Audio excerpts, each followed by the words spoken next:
여호와여 어찌하여 멀리 서시며 어찌하여 환난 때에 숨으시나이까. 악한 자가 교만하여 가련한 자를 심히 압박하오니 그들이 자기가 베푼 꾀에 빠지게 하소서. 악인은 그의 마음의 욕심을 자랑하며 탐욕을 부리는 자는 여호와를 배반하여 멸시하나이다.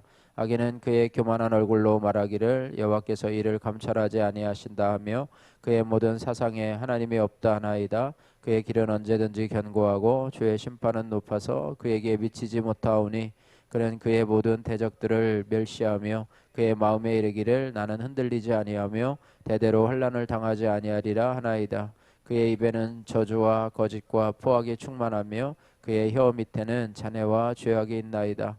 그가 마을 구석진 곳에 앉으며 그 은밀한 곳에서 무죄한 자를 죽이며 그의 눈은 가련한 자를 엿보나이다. 사자가 자기의 굴에 엎드린 같이 그가 은밀한 곳에 엎드려 가련한 자를 잡으려고 기다리며 자기 그물을 끌어당겨 가련한 자를 잡나이다. 그가 굽으려 엎드리니 그의 포악으로 말미암아 가련한 자들이 넘어지나이다. 그가 그의 마음에 이르기를 하나님이 잊으셨고 그의 얼굴을 가리셨으니 영원히 보지 아니하시리라 하나이다.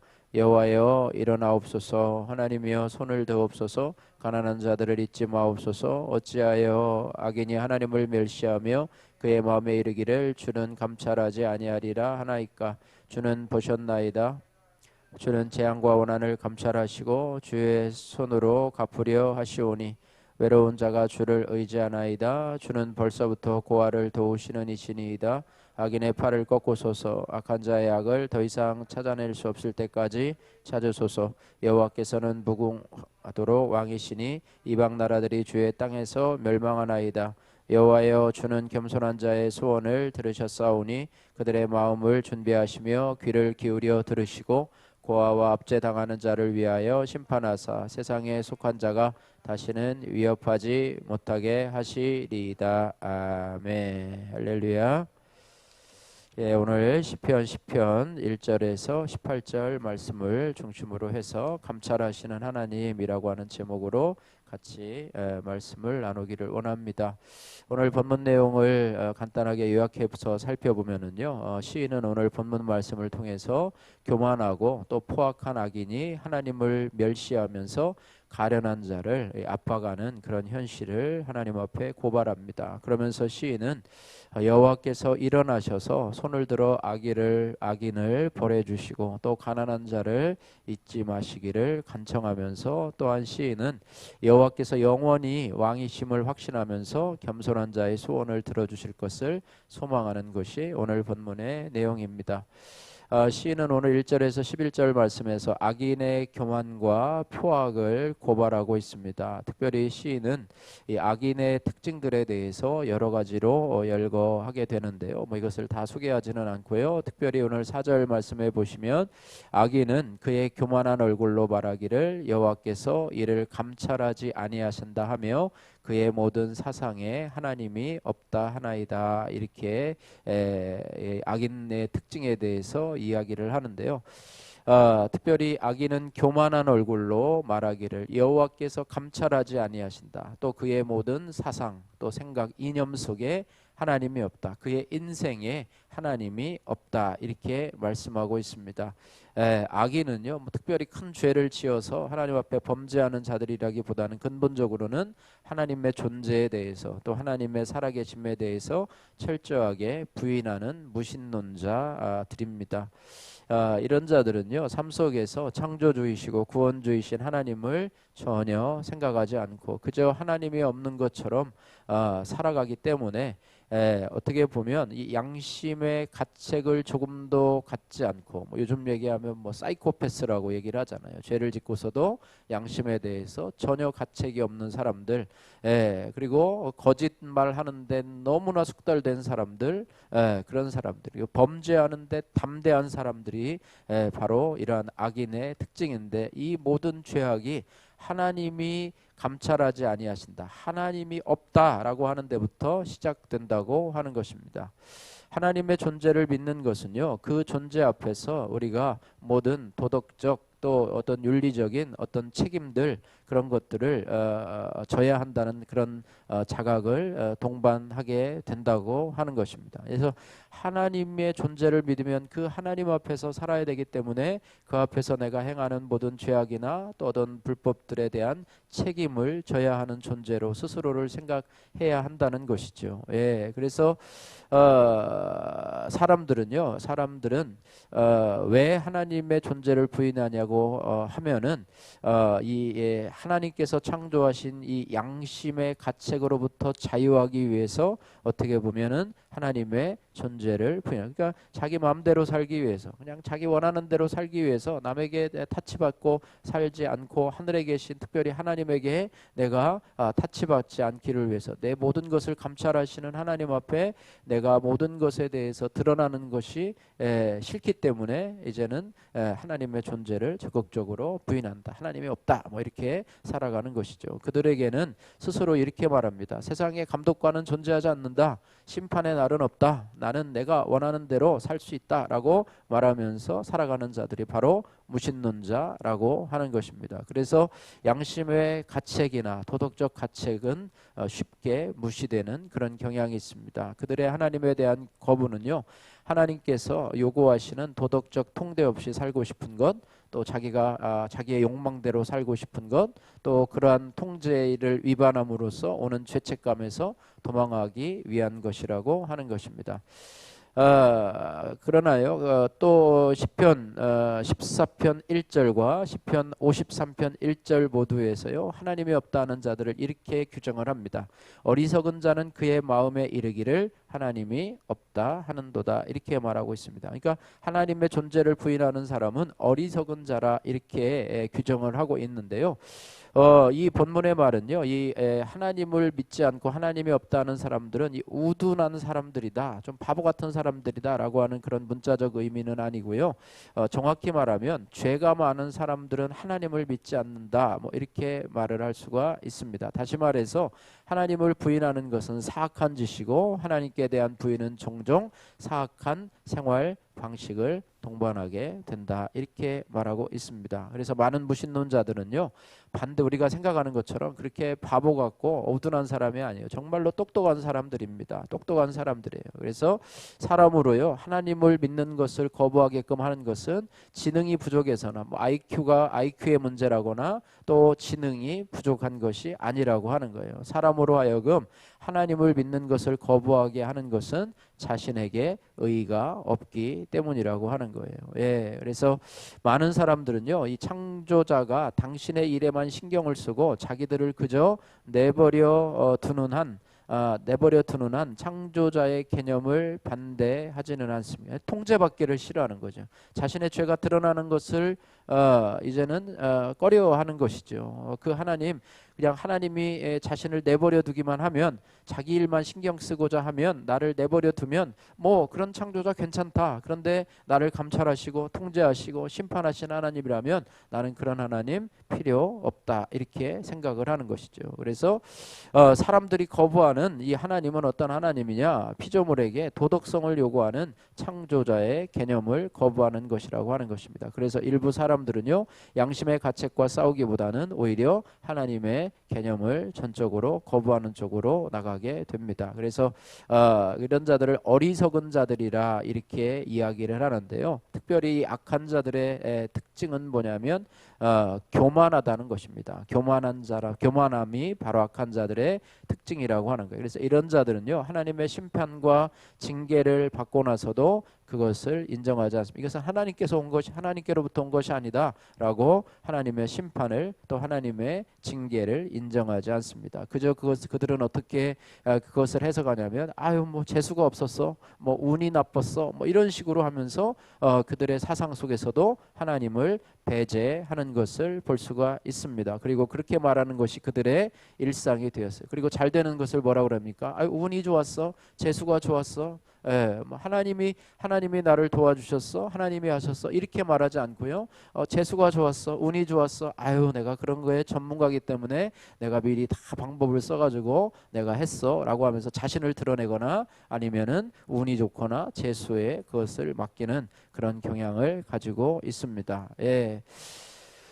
그들은요 하나님께서 감찰하지 않는다고 주장을 합니다. 그러나 그들이 그렇게 주장한다고 해서 하나님이 감찰하지 않으시는 하나님이 되는 것은 아닙니다. 사람이 그렇게 말한다고 하나님이 그렇게 되는 하나님이신가요? 아니죠. 그래서 하나님은요 감찰하시는 하나님이십니다. 예, 감찰하시는 하나님. 성경에 여러 인물들이 그것을 고백을 하고 있는데요. 다윗은 시편 139편 1절 말씀에 여호와여 주께서 나를 감찰하시고 아셨나이다 이렇게 말씀하고 있습니다. 예, 하나님은 우주 만물 중에서 특별히 이 사람을 감찰하시고 주목하여 알고 계신다고 하는 말씀이에요. 사도 요한은요 요한복음 2장 25절 말씀에 또 친히 사람의 속에 있는 것을 아심으로 사람에 대하여 아무의 증거도 받으실 필요가 없습니다. 사람의 속 또 사람의 속의 마음의 동기까지도 아시는 하나님이시라 이렇게 말하고 있습니다. 그래서 하나님은 아신다라고 하는 이 말은요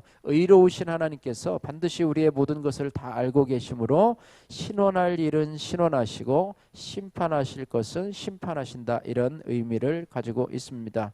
시편 기자는요 또 이 부분에 대해서 보충 설명하는데 대저 주는 마음의 비밀을 아시나이다. 시편 44편 21절 말씀인데요.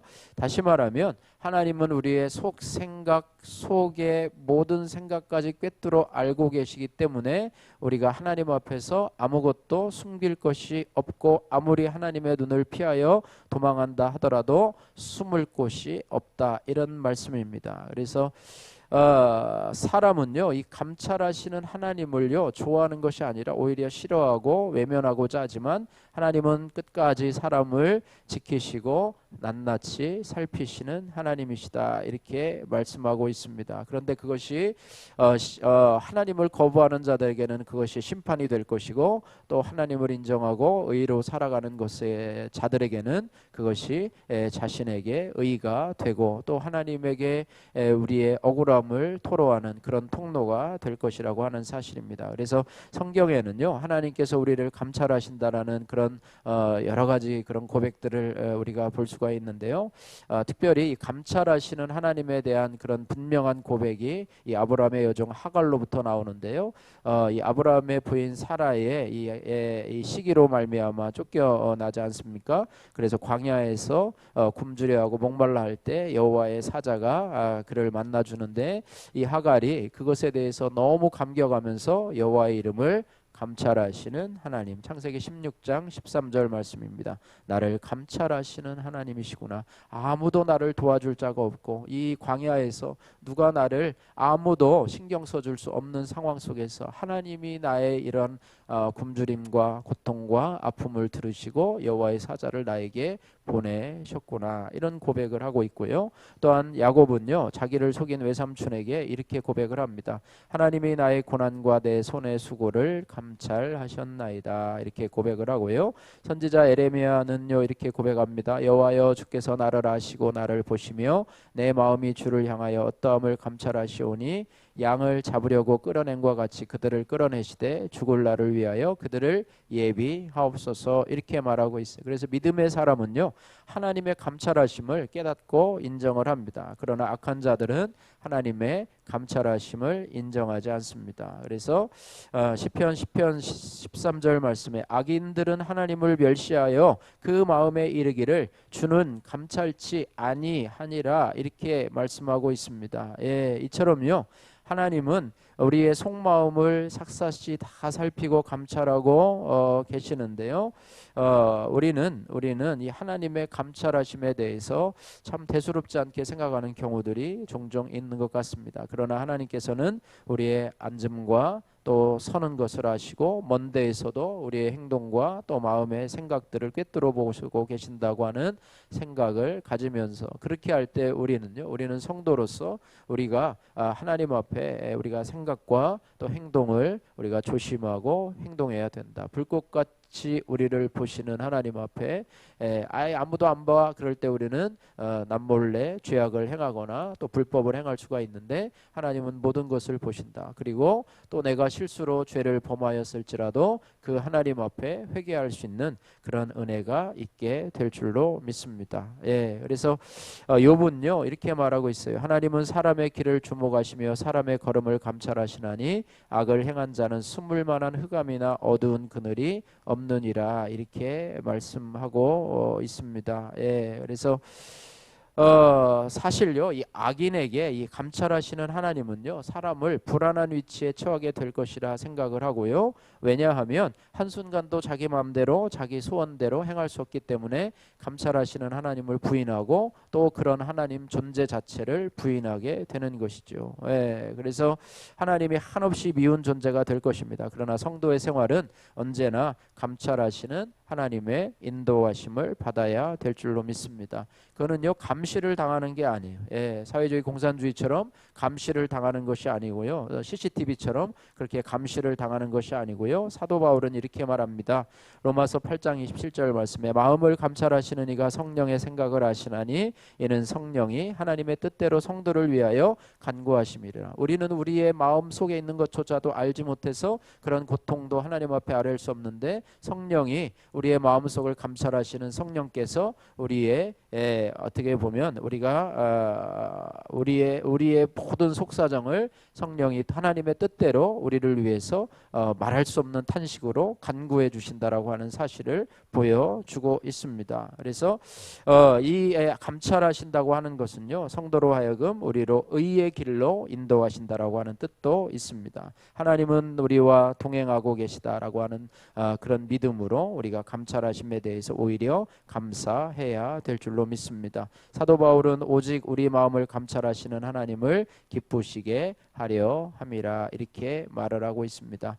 악인은 주께서 감찰하지 않는다고 하지만 주님은 모든 것을 보십니다. 특별히 성도는요 이 땅을 살아가면서 악인의 형통을 부러워하며 피해의식 속에 살거나 자기 연민에 휩싸이는 내 속의 악을 다스려 주시도록 감찰하시는 하나님 앞에 부르짖어야 합니다. 또한 성도는 하나님의 감찰하심과 주의 손으로 이루어질 악인에 대한 심판을 믿고 내 손으로 그 악인을 보복하고 그들에게 복수하려고 하는 미워하는 것을 즉시 멈추어야 합니다.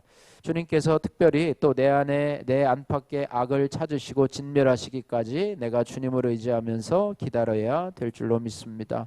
또한 성도는 주의 땅에 있는 이방 나라들이 멸망당할 것을 기억하고 주의 땅에 합당하지 않는 그런 자아숭배와 성공신화의 이방 가치관들을 우리가 회개해야 할 줄로 믿습니다. 하나님은요 교만한 자를 물리치시고 겸손한 자에게 은혜를 주시는 하나님이십니다. 그래서 오늘 시편 기자는요 겸손한 자의 소원을 들어주시는 하나님을 고백하고 있습니다. 그러므로 성도는 이를 깨닫고요 하나님께서 나를 겸손하게 만들려고 주시는 환경을 부끄러워하지 말고 오히려 감사해야 될 줄로 믿습니다. 적용의 말씀입니다. 모든 것을 감찰하시는 하나님께서 나의 모든 것을 보셨음을 믿고 주님을 의지하면서 기다림으로 믿고 인내해야 될 것과 또한 나를 겸손하게 만드는 환경은 무엇입니까? 여러분 감찰하신 하나님, 나를 감시하시는 하나님이 아니라 나의 속사정을 보시고 나의 숨어있는 죄악들을 고쳐주실 뿐만 아니라 또 나의 의로움까지도 알아주시고 또 나의 아픔과 고통까지도 다 알아주시고 또 고쳐주시고 또 들어주시는 하나님이심을 기억하면서 오늘도 하나님 앞에서 여러분의 삶을 살아가시는 저와 여러분들 되시기를 주님의 이름으로 축복합니다. 기도하겠습니다. 사랑의 하나님 아버지 감사합니다. 사랑의 하나님 정말로 하나님은 살아계신 하나님은 감찰하시는 하나님이십니다. 세상의 악인들은 하나님이 없다라고 이야기를 하면서 하나님 자신에게 있는 양심의 가책이나 도덕적 책임을 지지 않으려고 합니다. 하나님 앞에서 통제를 받지 아니하고 자기 마음대로 자기가 하고 싶은 대로 사려고 하고 또 자신의 죄악에 대해서 하나님 그 양심의 가책을 받지 않으려고 감찰하시는 하나님을 부인하고 살아가고 있습니다. 그러나 하나님은 감찰하시는 아시는 하나님, 우리 안고 서심을 아시고 또 우리의 마음의 깊은 마음의 동기까지도 아시는 하나님, 우리의 마음의 비밀조차도 아시는 하나님이십니다. 그것이 우리로 불편하게 하지만은 그러나 우리가 하나님 앞에 정직하게 나갈 수 있고 또 우리의 아픔도 아시는 하나님, 하갈이 광야에서 굶주려 죽게 되었을 때에 그것까지 아셔서 여호와의 사자를 보내주셔서 먹을 것을 주시고 위로하시고 인도하시는 하나님의 손길을 바라보면서 우리가 세상 가운데서 정말로 고아와 같이 내버려졌다고 생각되어 있을 때조차도 하나님은 나를 감찰하시고 인도하시고 또 세상에 어느 누구도 알지 못하는 아픔과 고통 가운데서 힘들어할 때조차도 하나님은 내 아픔을 아시고 내가 그 하나님 앞에 나와서 고백하기를 원하시며 또 하나님 그렇게 고백할 때 나를 찾아오셔서 어루만 주시고 치유하시는 그 하나님이신 줄로 믿습니다. 하나님 아버지, 악인의 악한 행위에 대해서 하나님 그들이 잘되고 형통하는 것처럼 보이지만은 그러나 결국은 그들의 모든 행태를 아시는 하나님 앞에 심판당할 것을 기억하면서 우리가 그들의 형통을 부러워하지 않게 하시고 악인이 심판당하지 않는 것을 우리가 하나님 의아해하지 않도록 하나님 도와주시고 나를 감찰하시는 하나님 앞에 우리가 정직하게 더 하나님 주의 형상을 쫓아서 살아갈 수 있는 저희들이 될 수 있도록 은혜 베풀어 주옵소서. 예수님 거룩하신 이름으로 기도드립니다. 아멘.